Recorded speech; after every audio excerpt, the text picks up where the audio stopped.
We are back again for Ask Me Anything, or AMA, or whatever we call this thing. I was just catching up on a little bit of the news. It's an interesting world out there. So we're back for some more troll talk. That's good.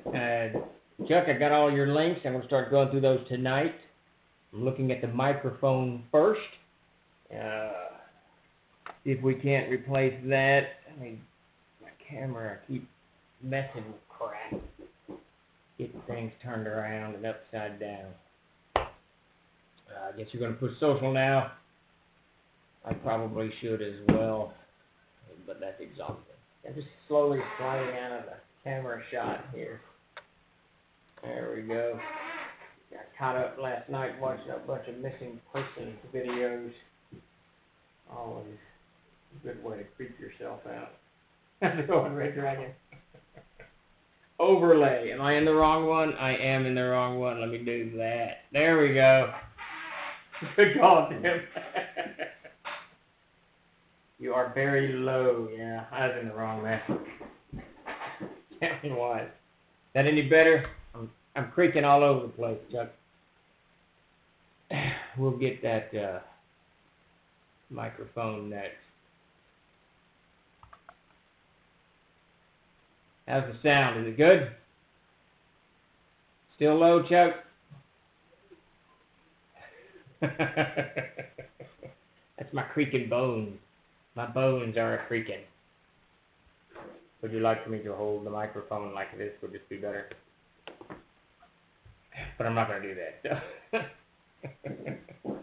Chuckles his death. There you go. Poor old Chuck. He gets no respect. What is it, the Rodney Dangerfield? I get no respect at all.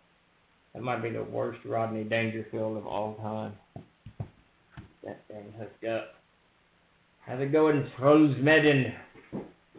Yeah, so I got caught up last night in a bunch of missing person videos on YouTube. I don't know why I watch those things. I don't know. It's just weird how people just kind of disappear. Sometimes it's foul play. Sometimes it's, someone goes a little bit nuts or what have you. But always kind of weird to just disappear. Interesting stuff. That always sucks me into the paranormal too. All of those videos seem to be linked to with other guys who do paranormal stuff. There's ghosts and things you see on cameras. Saw one last night where a baby got punched in the head by a ghost. It wasn't supposed to be funny. It did look a little creepy. I'll give you that, but it was pretty weird without a doubt. No, not the bad person. It was just weird videos. I don't even know why. I went probably about 2 years ago.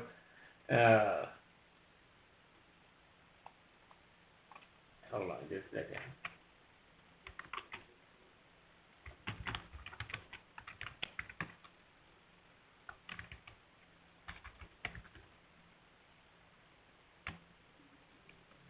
I got a slight emergency. Let me take care of this right quick.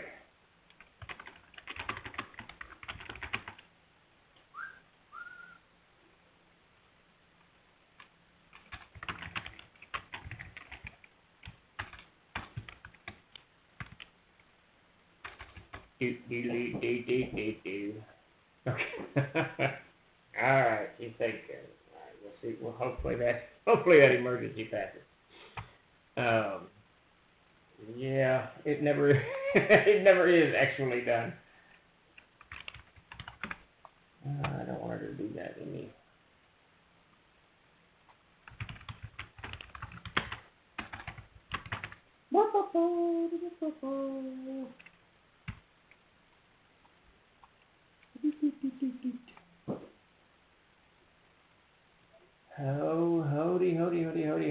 Hody, almost there, it has loaded.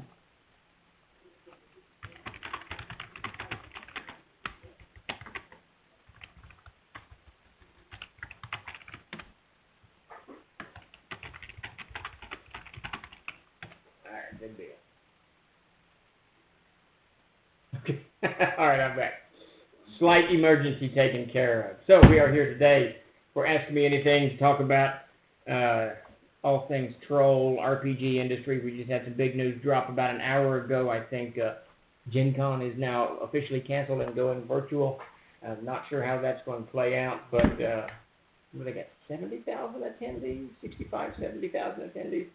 That's a hard con to go virtual with. How's it going, Night 5150? But they're going to do something, surely. So Gen Con's out. I know Origins kicked theirs back to October. Not sure where the state of the union will be come October time frame, but hopefully we're a little better off than we are now with this wild ride. So lots of news rolling around the troll dens. This is Ask Me Anything, so any questions you have, please throw them up on the feed here. I'll address them as best I can. They can be about Kickstarters we're running, industry news, troller games in general, anything that piques your curiosity about our present situation, whatever it is. And just throw it up in the feed, and I'll tackle it as best I can. For those of you who do not know, I am 𝚃𝚘 Chenault, as CEO of Troller Games. Been making RPGs for about 20 years, not quite 20, maybe over 20, I'm not sure. Wait, it's over 20. I'm pushing it at 21 years. We released our first books at Gen Con in the year 2000. Can't believe that was 20 years ago. That's absolutely insane. One of these days I'm going to write a tell-all book about the industry. I don't know that much. In the old days, we mostly just drank and caused a ruckus, mostly, the first 10 years or so. In the Gygax years. We'll call those the Gygax years when we were working with Gary Gygax. Lots of fun. But we got all kinds of things going on around here. We've got, I don't know, I think 5 or 6 active Kickstarters that we're working on, so we'll just dive into those first. I just got a first peek at the Lost City of Gaxmore for 5th edition. We're going to try to get that to backers tomorrow, mid-morning sometime. Still not 100% certain on what cover that Luke and I settled on. There's quite a few options that we're looking at, about 3, I think. So I'm not sure where we are on that. But we'll get the very initial layout out to you guys. I skimmed it. There's some things already I want Peter to change. But he's tackling it now. For one of the things is that there's a menu in the Singing Sirens Tavern that I want full page. He did it quarter page. Our very own Baboonsky Chuck here laid that out. So I want that to be given a little bit of one. It's got to be more readable than it is. Chuck used a very artistic cursive font in it to kind of try to make it look legitimate, and that's got to be larger so that you can actually read it. So there's that, and then some of the maps are going to have to get tackled, I think, a little bit. I'm going to do a quick refresh on my stream. I think it is locked. There we go. How's it going, Moondog? Lord have mercy. It's been a very busy day. So there we got Gaxmore rolling on, and we're still hammering on Amazing Adventures 5e. Though the book is done, printed, and ready to go.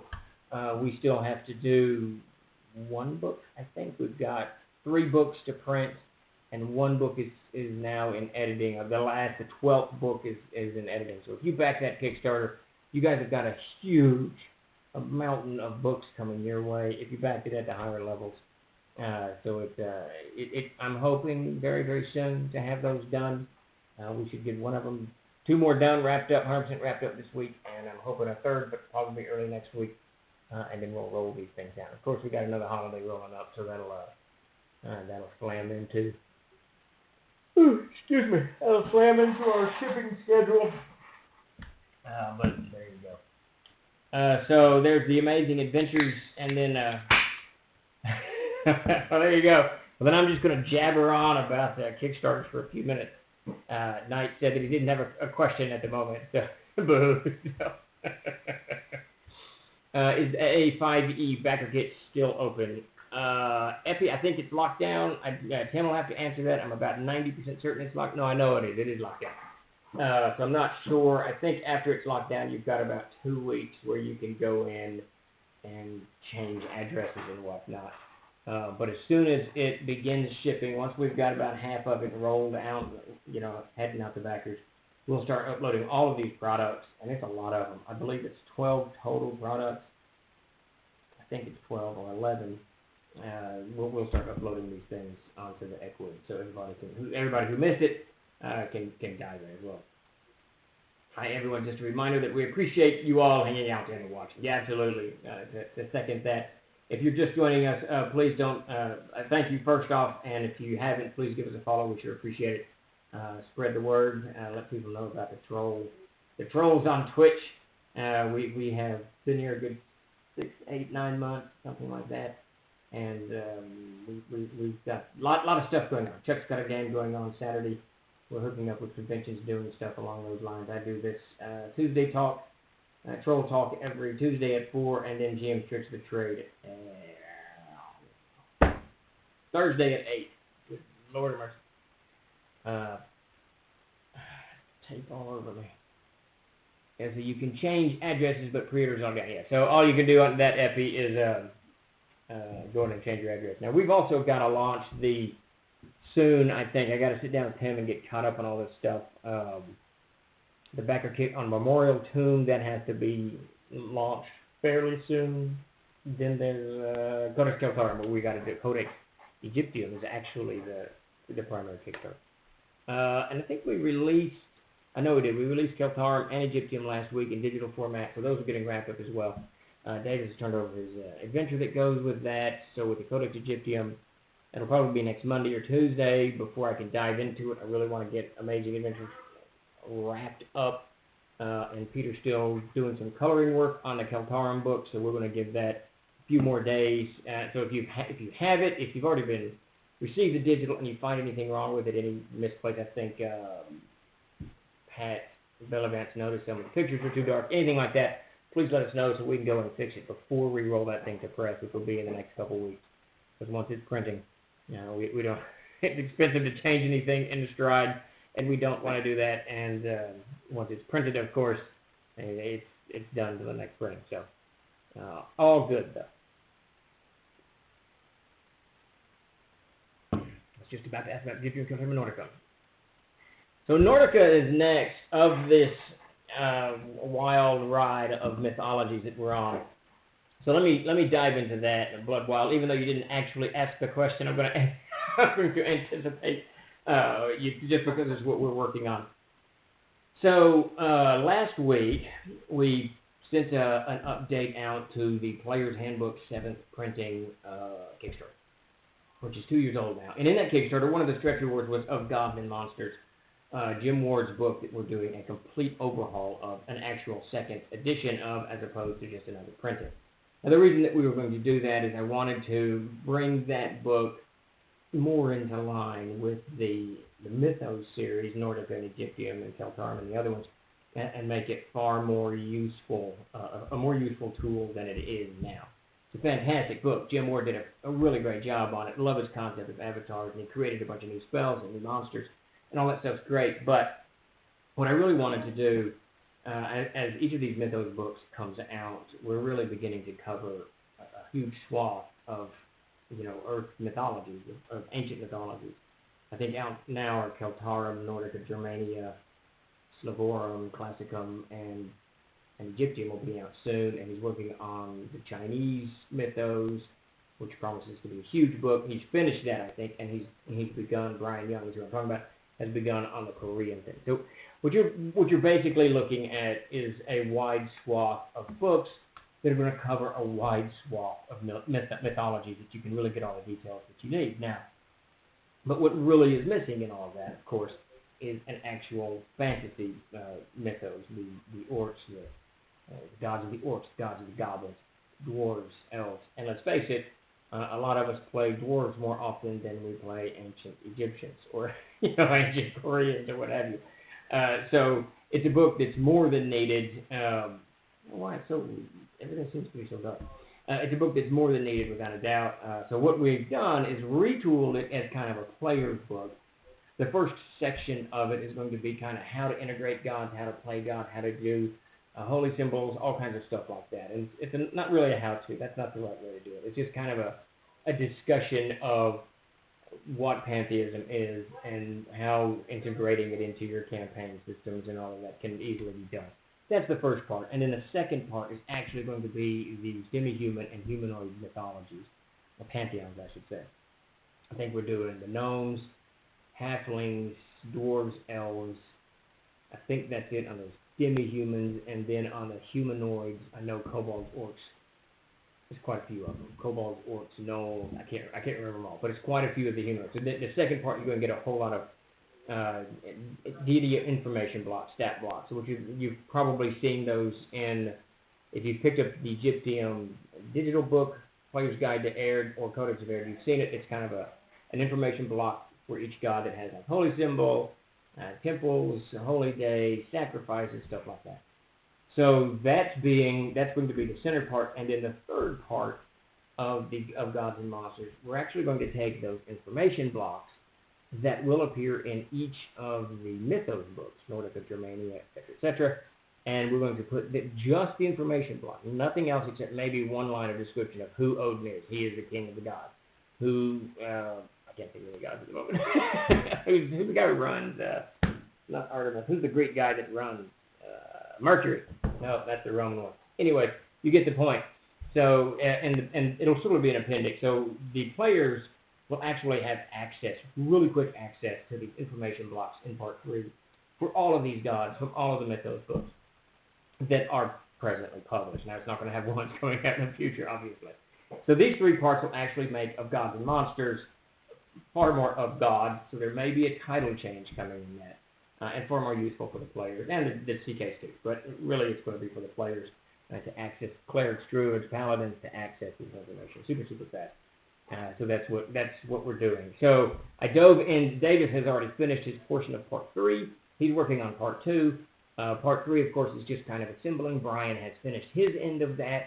Todd is putting in granted abilities and ceremonies, which are kind of, if you do a ceremony to the god Ťafnút, you might get a bonus 1 on your swing check or something like that. So those are being done right now. He's already finished Nordica, and he's working on Slavic ones. I can't remember which one I sent him. Honestly, I can't. And then I've still got, I wrote my sections for the first part are done, and I have to do the Avatar section, which is kind of a rule set on how to integrate gods at first level, I should say low level, middle, medium level, and high level. So absolute mountain of stuff crammed into a book of Gods and Monsters, which will lead us into, it's going to be kind of a bookend for the Mythos series, so if you can kind of imagine it, of Gods and Monsters, then it'll be Codex Ťafnút, Codex Germania, Codex Nordica, blah, blah, blah, all the way down to that. And the last of these books are probably going to be, the other end of the book end is going to be mythical gods, or mythical monsters. And so we're looking at a huge, monstrous set here that we are rapidly putting together. And I'm really hoping, I've given Davis a deadline of 45 days to have all of his material turned in for it. I've only got 2 paragraphs, 2 to 3, 4 pages to write, so mine should be done as well. I'm really hoping that of Gods and Monsters on the writing end is done within the next 45 days. That is the plan. Hi, Stephen. I was wondering if TLG would make a book of running solo C&C games with a GM emulator, not solo adventure modules like Tunnels and Trolls have, where you have to turn to a certain page number. I got burned out of those adventures. I hope this is not very confusing to understand what I'm typing. No, not at all. It's I can't remember who put those out years ago. The solo adventures were one thing. I don't know. We don't really. The only person I know that is well equipped to do that is Jim Ward. Jim Ward's very equipped to do that type of stuff. He's done it professionally in the past, and it is something we've toyed with. I think I've actually got one. So I think the one that Jim sent me as a casting is one of those the page flippers where you go back and forth all over the place. So there you go. PPM just released something like that. Well, there you go. Is that Crusader thing that you showed me, Chuck? That was very, very cool. Yeah, there we go. The Crusader Solo Handbook. Perfect. Well, that just worked out. That worked out. That worked out better than you can imagine. We do need to throw that up, Chuck. We need to throw that all over. And Tim, you too, that we need to throw that all over our social media to drive people to it so they can see it and learn of it. And see, I think that's the first since our official 3PP announcement. Oh, that's third Third-party publisher. That's right. Parts per million you can gain. Excellent. Very cool. Have you ever considered a codex based on the Native American, possibly South American mythos? Absolutely. I would absolutely love it. Would be two different codexes. One would be on the probably Mayan, Inca. Those were fascinating, insanely fascinating mythologies to get into. Now, on the Plains Indians and Northern Native Americans, a little bit more difficult, and it's one of those things that I get into this, into a zone. Many people still, they aren't mythologies. Those are people's religious credos, and I'm a little reluctant to dive into. I would never do a codex, Judaism or codex Christianity or codex Islam or what Buddhism or Confucianism or whatever, whatever religions are out there. And even that said, the Native American, Northern Native American, the mythos are wide and varied. I can't remember how many nations there are. It's 300 or 600 plus.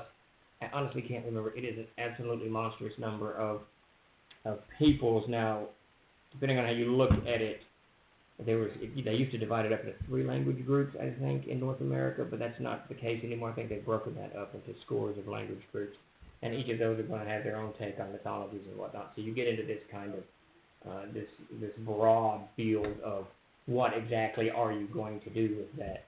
But also amongst the Lakota and the Apache and Pawnee and all of these many of these peoples, it's still it's their belief system. So I'm a little reluctant to kind of dive into that. I think that the ancient religion, the religion of the ancient Aztecs and the Mayans, Aztecs most certainly, is no longer worshipped. Is no longer believed. I believe. It's kind of entered into that cultural zone, that historical cultural zone. The Codex Agnostic. There you go. Just a blank page. Wait, I can't remember what agnostics believe. I get them. There's Gnosticism. There's agnostics. So agnostics believe there's a higher power, but no, agnostics don't care. Is that what it is? They don't. They don't care. The Gnostics believe that there's a higher power, but it has no impact on the earth or something. I am far removed from my days of studying religious philosophy. Agnostics believe in higher powers. Okay, there you go. I think somewhere around the late 80s, I decided that everybody has to figure this out for themselves and carry on. so long as you are not hurting anybody, I think you're fine. That's kind of the whole purpose. Otherwise, it gets very, it's all of our. I can't remember Geek Preacher. I get Gnostics and agnostics mixed up all the time. It's too much. But and then there's the deists. Maybe it's the deists that are the higher power that doesn't have anything to do. It's far too much. But I think so long as you aren't hurting people and you have. I thought you said acoustics. Acrostics. What is an acrostic? I've never even heard of that. Good Lord of mercy. Basically, everybody's philosophy is you just don't hurt your neighbor and let's just get along. That's kind of the approach that we should all take, I think. Hopefully, anyway. The acrostic is a type of word puzzle related somewhat to the crossword puzzle that uses an acrostic form. It typically consists of 2 parts. The first part is a set of lettered clues, each of which has numbered blanks representing the letters of the answer. Acoustic, electric, diesel, clockwork theory. Yeah, there you go, Tim. There you go. That was a great misdirection post, and I will follow your crossword discussion and out of the very, very touchy zone of people's religious credos.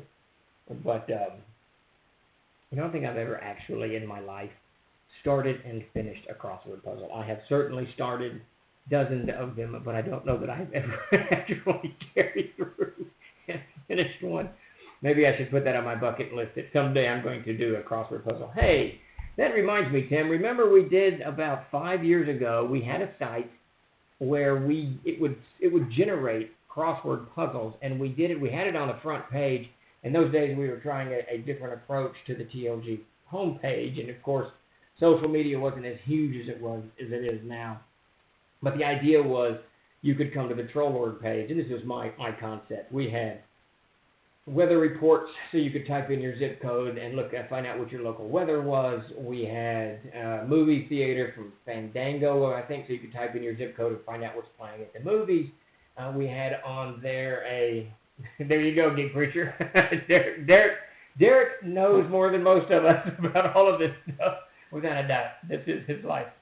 And then we had the crossword puzzle on there that we generated. We didn't do too many. I think maybe 10 or 15 of them or something.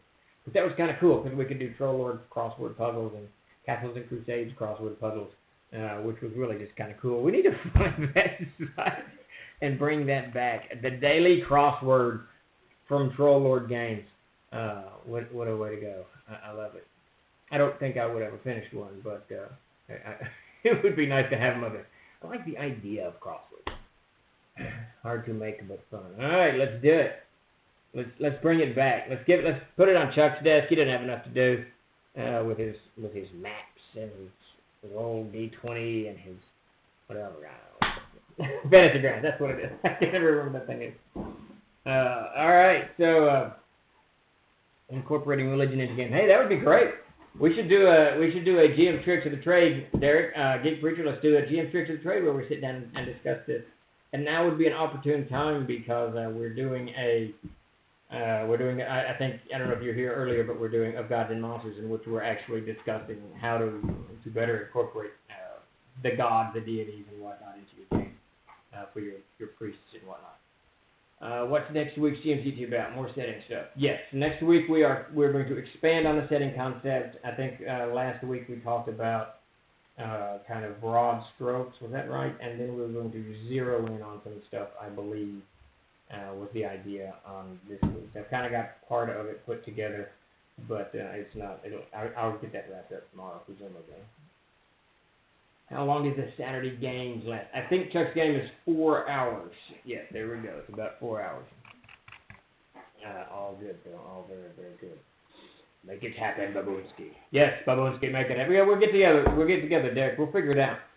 Be nice to have a guest on where we can kind of just banter back and forth, banter back and forth and see what's happening. So, Of Gods and Crosswords. That's what this industry needs, is a gigantic gaming crossword book. I don't know that this industry needs that. Perhaps need isn't that. Perhaps need isn't quite the word that we want there. I'm excited to see. I think there's a lot of stuff that can be said about setting and world building and doing.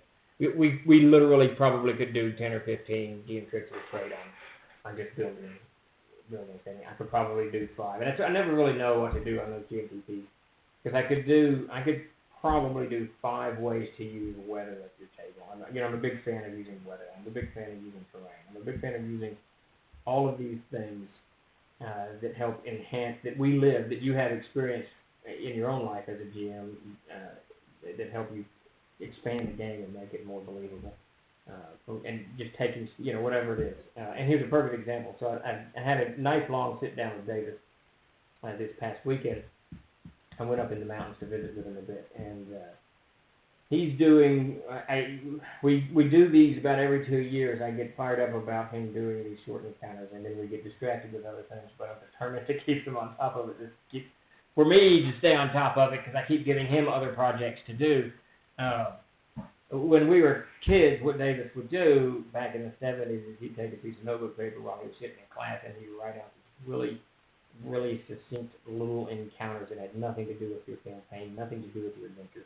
It's just something that happens along the road. So if he rolled a wandering monster, he could pull one of these things out and have at it. And they were always kind of unique. And now really, I think for GMs, that's one of the most valuable tools, because how often do your game kind of get hung up, or you don't know where you want it to go, or there's a question that's asked that you've got to stop and figure something out. Those instances are a great time to bring out a tiny little encounter that has no effect on anything. It's just an encounter, and you go at it. So it's one of the things I pushed Davis to do. So we got to talking this weekend while we were flopped down discussing politics, as we do too often. And he came up with this really cool. So he read an article. Now I don't know, and he didn't. I mean, this is just something he read on the internet, and the internet is a gigantic pool of misinformation and information all kind of jumbled together. But he read where these hunters while they're out hunting, the crows have learned to follow the hunters because they know they can get some food off of a dead kill or what's left or what have you. And the hunters or the crows have even learned to chase game out, to kind of spook game out, so that the hunters could kill it. I don't know if there's any validity to this. I do know that crows are insanely intelligent birds, and they certainly learn. I know that if my father walked out of his house with a rifle in his hands, the crows would scatter. If he did not have a rifle in his hands, they didn't care. So crows are very intelligent animals, and they're capable, obviously, of teaching their comrades of what's what. So what he did is he conceived this cool little encounter where there's going to be hippogriffs that follow the traveling. I'm going to give some of this away, so it'll be a little bit of a spoiler. So if you're a player and you see this coming at you, you know what's going to happen. Where the hippogriffs, it's just too cool to keep under wraps. The hippogriffs follow the players and kind of feast upon monsters that they slay. So the hippogriffs are relatively intelligent, so they're going to learn. The idea is that they learn to spook out monsters and drive them towards the player that the hippogriffs want killed, that maybe that are hunting the hippogriffs or eating up their food supplies or what have you. And it's just, Dudley Davis had read this, and this is the value of world building. This is the value of setting material. This is the value of taking all of your own personal experiences and what you encounter every day and flooding your game with it. Davis read this one article on ravens, and suddenly he's got hippogriffs doing something that I had never thought of before, and I've gamed for 30 years, more, I guess now, 40 years, I don't know, whatever. But it never had crossed my mind that hippogriffs could actually, that one monster could herd other monsters towards the players to get them killed. But it makes perfect sense, doesn't it? I mean, some of these monsters are intelligent. Why wouldn't they use these walking killing machines that players just wander around the world slaughtering everything and taking all their gold? Why would you not send other monsters that you want to be killed or creatures that are predaceous that are hunting your food sources or what have you? It was just a really cool concept, and it's something I'm kind of anxious to use at my table very quickly because it's different. It's different, and it adds just a whole chunk of flavor to it. And that's what, that's kind of what I'm alluding to with the, Ghidorah, I think so. I mean, it was really cool. When he was telling me to, I said, that's just badass. I like anything that is different, whether it's a TV show, a movie, it doesn't matter. It doesn't matter what it is. I'm watching this, watching it with my wife. It's a TV show called Single Parents, and there's nothing in it that would normally appeal to me as a viewer. It's funny, I mean, but the characters in it, almost all the characters in it are pretty unique. I've never run across these characters kind of arranged like this in such a way. So it's just a pleasure to watch. It's different. It's just different, which is kind of cool. That's kind of the nice thing about today's world. There's so much out there that you can actually poke around, and it's probably more good than you realize. It's a good way to get rid of the trail of bodies at the pieces they find. Exactly. He's long since contended that the whole concept behind RPGs boils down to two: kill, loot, kill, loot, kill, loot. Which, when you say it like that, doesn't sound very good. It doesn't sound very heroic at all. And there's a lot of mayhem left in a party's wake as it goes through, as it enters this peaceful dungeon that's just coexisting with itself and destroys everything there. Oh, there you go. It's one reason that when we had at Davis, when he was running the game one day, we got into a philosophical debate as to whether trolls were evil or not, because he had two trolls that were mates doing something or whatever, and one was trying to save the other one. And I finally settled the philosophical debate by opening the monster book and pointing to the troll and saying, look, it's chaotic evil. It's evil. We need not have this philosophical debate any longer. It was rather humorous.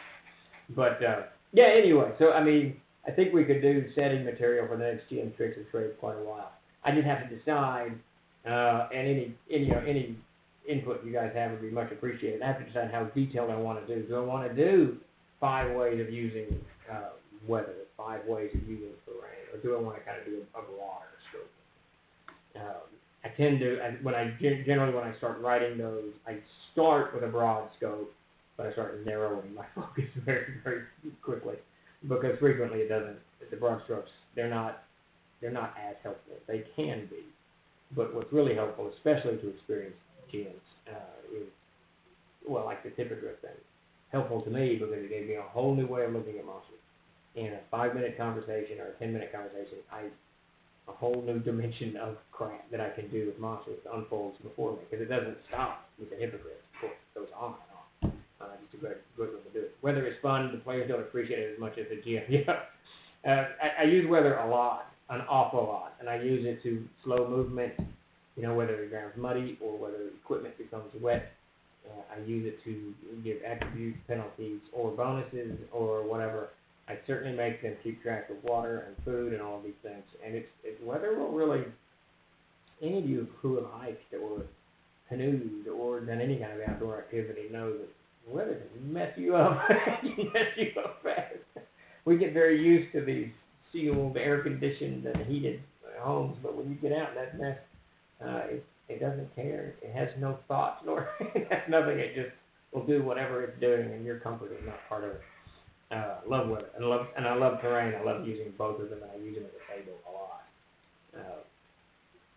Let's face it, it's a huge part of our lives, no matter where you are. Unless you're in Hawaii, lived there for 2 years, and I think, aside from the hurricane, we had one hurricane, which was really unusual. Was it a typhoon over there? No, it's a hurricane. Typhoon, we had one hurricane, but the weather pretty much was the exact same every day. It rained almost the exact same time every day in the center of the island, not on the rest of the island. So you've got a little bit of break from the very light humidity, the 80% humidity that it was. It was kind of standard. Arkansas, not so much. It's all over the place. Is the CKG the only source of information about weather in CNC?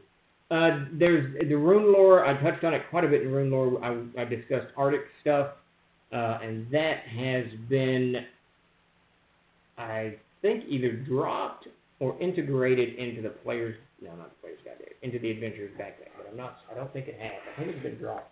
There were some Arctic rules in rune lore. Now that book, that's one of the ones. There's 12, I think, really cool little adventures in there that all link together. That we're going to release as a box set pretty soon. So I'll double check that. And if that material was dropped, Night 5150, that material was dropped, I'm going to put it into the CKG. I actually sent a bunch of stuff out on the CKG this morning to the artist and editor. So I'll make sure I integrate that in with it. I'm glad you thought of that. I'm pretty sure I think rune lore and the CKG is the only place it's talked about. Now, of course, in Air, there's weather patterns discussed for Air, but that's kind of Air specific. SC, specifically about the effects of various extreme weather blizzards. Yeah, that is in the Castle Keeper's Guide. About that. I was just over at the World Anvil website, and there was an echo on Twitch while it was open. Soon as I closed it, the echo was gone. That is a Tim and Chuck issue. I'm not sure what it's doing. I actually haven't been to World Anvil in a few days. I need to get over there. I got some stuff I want to give to Tim, to give to the subscribers. But yeah, there's no way to fix that right now. Well, there you go. That's all that. Yeah, I need to actually learn, because I use maps so much. Of course, we play in the world of it. I need to learn how to integrate. I'm still still working on how to master online gaming. A good half of us are not, they're staying sequestered or whatever we're doing, and aren't going to be issuing forth from their homes anytime soon. So we're going to keep gaming online, and I need to figure out how to get that World Anvil integrated into the way we're doing. We moved it to the Discord, but two-fifths of our players didn't have cameras, so it's been challenging.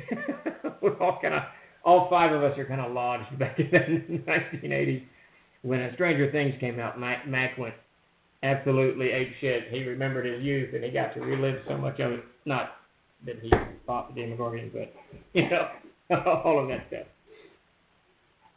Let's see. I think that is the Twitch channel playing on there, so we're going to kind of fix that. Blah, blah, blah. Wait, Rodian? Yeah, there you go. At any rate, so what we got? I'm missing something. Oh, the NPC Almanac. So that's the other big Kickstarter that we're working on. Also got some time to sit down with Davis. I'm going to get him to start sending me files that he's done this week. It might be early next week. Really Amazing Adventures is my primary focus at the moment. That and Kel Tarn. I want to get those guys done But the NPC Almanac, we should start hobbling that together, at least so that you guys, all the packers, can see what's been done. It's been a monstrous amount of stuff done to it. He sends me an NPC about every day, and they're all kind of, with the wild and woolly backgrounds that Davis gives them. Very cool stuff. I think that you're going to find an absolute mountain of material when this book comes out. And I think he's hoping to have it to me. His original plan before pandemic was May 1, I think, and now it's July 1, I believe.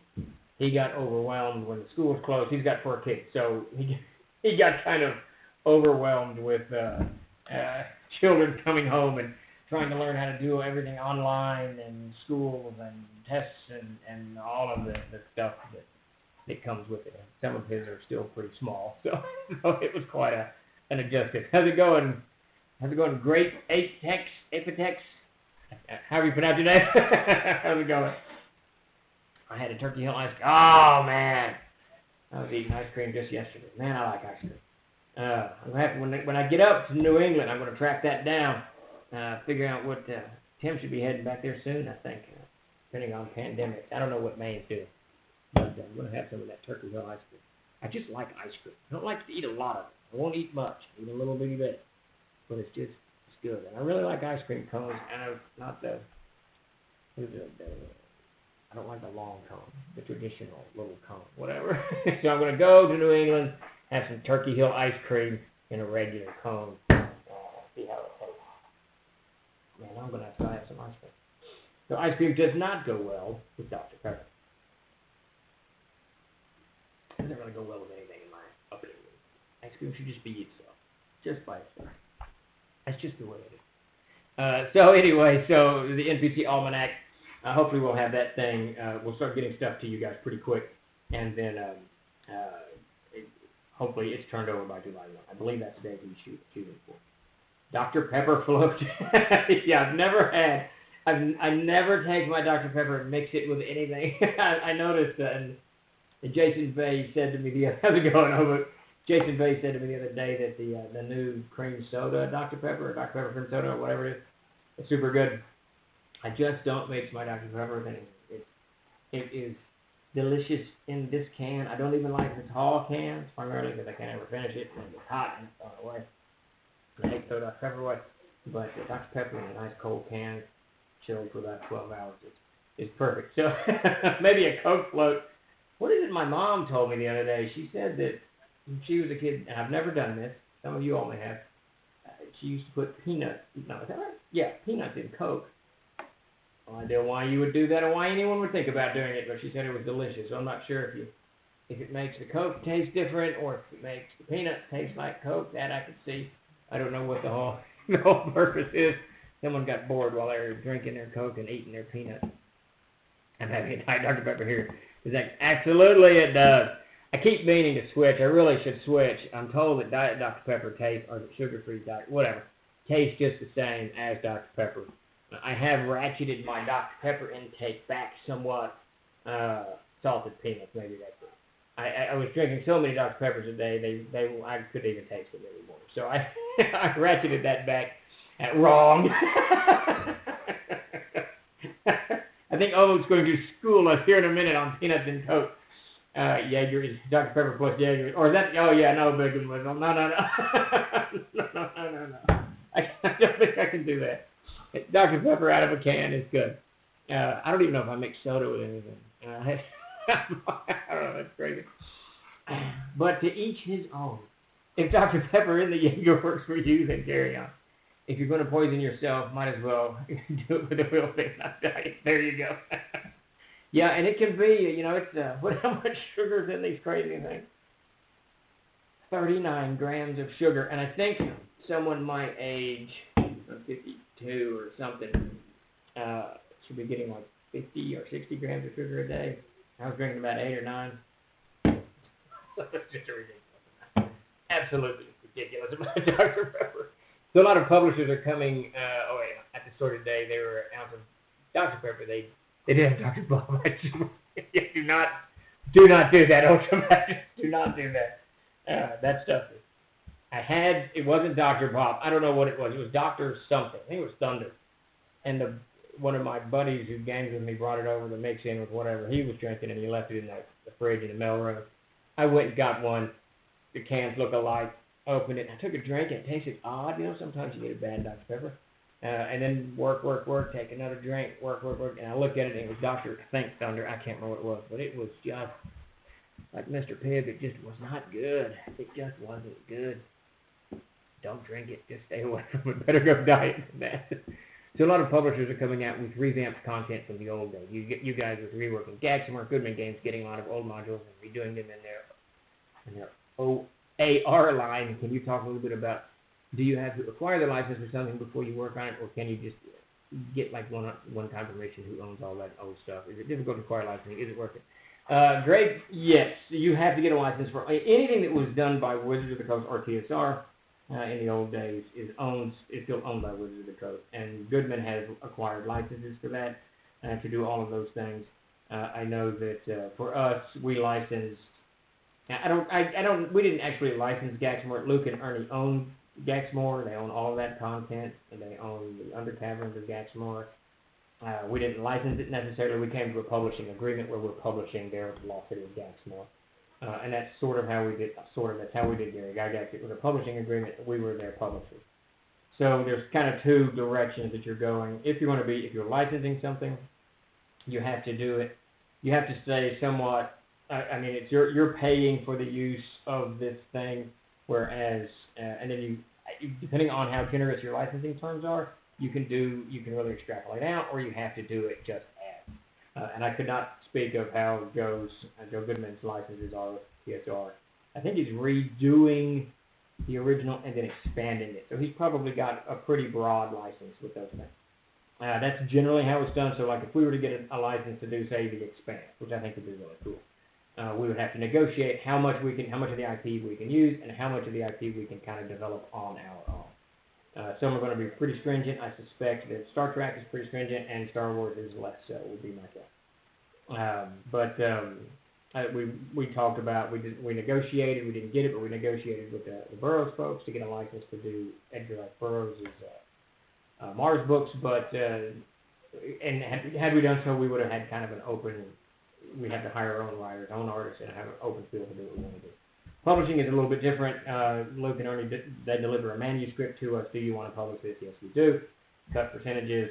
And so far as I'm concerned, generally speaking, not always, but generally speaking, if Trollord Games is the publisher, I allow the writers. I don't ever negotiate to own rights. I don't, you never know what some opportunity might fall into someone's lap and make them oodles of money down the line. So I don't want to take that opportunity away from them. They created this item, whatever it is. They should have the opportunity to make more money off of it, or their children to do whatever. Wherever I get. So we don't generally own. Occasionally, I will hire people on a work-to-hire basis where, I want to get a hold of you and say, hey, I need this, but I'm going to own the content. Just understand before I pay you that it's a work-to-hire. But even that, I don't do it often. I've got Highlands. Casey Christopherson owns Highlands. I have to still negotiate before we can do the new box set. And Casey and I are very good friends. It will work out, but I still have to negotiate with Casey because that's his stuff. I just can't print it. The latest thing I ran into, I did not ask Verdant Rage. When we converted Verdant Rage to 5th edition, Mike Stewart owns that, and we published it for a gazillion years. Now that was one of the first CNC adventures out. Still one of the best CNC adventures. Not Verdant Rage. That is a good one. That's by Mike Stewart. I'm thinking of the other one, Shadows of the Halfling Hall. But it doesn't. I think it is actually Verdant Rage. I'm thinking of, but when we converted that to 5th edition, I forgot to tell Mike, and he shot me an email and said, "Hey, I noticed that you've got a new version of this. Did we?" And he was very sweet about it. He said, "Did we talk about this?" And I said, "Oh crap, no, we didn't talk about this at all." So got him on the phone and we got it all worked out because he owns that stuff. So I try not to own too much. If I wrote it or if Davis writes it, all of the core material, all of the player's handbook, anything like that, Trollord Games. I'm not going to do a work for hire or even a publishing agreement with someone who's making a rule set that's going to impact CNC's future. So For instance, Tainted Lands, I own that. Star Siege is a little different. That was one of the first ones. But at any rate, Amazing Adventures, Jason Bay owns that. But the way to look at that is that there's publishing agreements and licensing agreements. I don't generally do licensing agreements simply because the properties are usually very expensive. The fan bases can be tough to kind of tackle and work your way through, and my vision of things tends to be pretty, I don't know, a little bit different. I don't, Jason is constantly hitting me up, hey, we need a license, get this license, and there's only been a few that I've been interested in. Who knows, that may change. I actually did really enjoy, if you haven't seen it, I recommend it, the TV show The Expanse. A very, very good TV show, and I think it just reeks of role-playing, opportunity. I mean, it is absolutely, of all the science fiction shows out there, it actually screams to be made into a role-playing game. There's so many things that you can do with that real set. And we may actually pursue that. I don't know. Did I miss any questions in here while I was babbling? ERB would have been cool, but I can't remember. Morpheus? Someone has it already. Morpheus. I think Morpheus has it, but I can't remember. I hope that answered your question, Grape. Let's see. Oh man, I will PLG could negotiate to get back World Builder, and of course, oh man, that would just be a dream come true. Who knows what the future holds? There's all kinds of things that can happen. I would love to see that Gygaxian Fantasy World Series, back on shelves, back on the market. I use it every day. Here's the Extraordinary Book of Names. There's the Camping Crew. There's the World Builder. There's Living Fantasy. There's Castle Sagging. I use those things almost every single day that I am writing or creating. So it's just a shame, really, and we still get emails every week. When is this coming back out? How can I get a hold of this material? It's a shame that it's not out there, because it truly is RPG gold, and it's something that, especially in today's climate, with the explosion of role-playing games across, all over the place, it's just content from really one of the fathers of the hobby and the industry, and his approach to things. And his approach to things is really cool. It's really cool. It's not, static and can't be used again. It's just true today as it was in the 1970s when he began kind of thinking of these things. He's a great father to this movement. So it would be wonderful to see that out, without a doubt. Thank you for the subscription, Raven Shadows. Very much appreciated. And if you are new here and just wandering in, please give us a follow. We surely do appreciate it. Any kind of support that you can give us. A dream of mine would be someone getting the rights to the TSR product. That's what Marvel. That doesn't sound familiar. I'm sure I've seen that Night 5150. In the olden times, Davis bought everything that TSR put out, and because it was mainly him running me mostly. And my dad was in the Army, so we moved a lot. And whatever he dropped in front of me, I just played. I just went with it. And sometimes he would have books behind the screen that I didn't know what was going on. So I'm sure he's got it. If he could join us, if we could ever get his internet hooked up enough, he could join us and throw some light onto all of that. You never know, Big and Whistle. You never know. Yeah, Gail and I, we get along well. Perry, we didn't part on horrible terms. I haven't talked to her in a good year or so. I know that there were some issues with her and Gary Con, so she hasn't been at Gary Con in a while. But whatever. We parted on good terms. You never know what the future holds. Be ready for anything. We actually are negotiating with a big IP right now, but for art books, more along the lines of the ERB stuff that we did. So you never know what's going to fall in your lap. Many things have fallen in our laps over the years, and it's just been weird. You never know. That was a very popular Marvel superhero RPG back in the day at TSR. Yeah, I'm sure if I saw it, I'll go look it up after the stream. If I saw it, I would probably recognize it immediately. We scoured all of it. I was a huge, Davis bought RPG stuff. I bought comic books more. He actually got me into comic books and RPGs for that matter.